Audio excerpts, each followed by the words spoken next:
নীরব এক রাত। মক্কার আকাশে জ্বলজ্বল করছে পূর্ণিমার চাঁদ। চারদিকে শান্তি, রহস্যময় এক পরিবেশ। কুরাইশের কিছু কাফের অহংকার ভরে বলল, হে মুহাম্মদ, তুমি যদি সত্য হও তবে চাঁদকে 2 খণ্ড করে দেখাও। তিনি ছিলেন শান্ত, স্থির, আল্লাহর উপর ভরসায় পূর্ণ।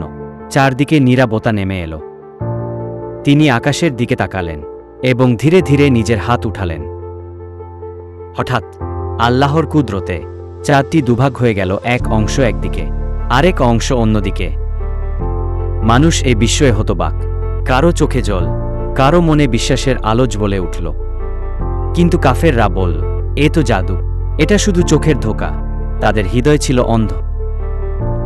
রাসূল সাল্লাল্লাহু আলাইহি ওয়াসাল্লাম আল্লাহর কাছে দোয়া করলেন। তার কণ্ঠে ছিল গভীর বিনয়। তারপর এক আশ্চর্য দৃশ্য। দিনের আলো ধীরে ধীরে মিলিয়ে গেল, চারদিকে নেমে এলো গভীর রাতের নীরবতা।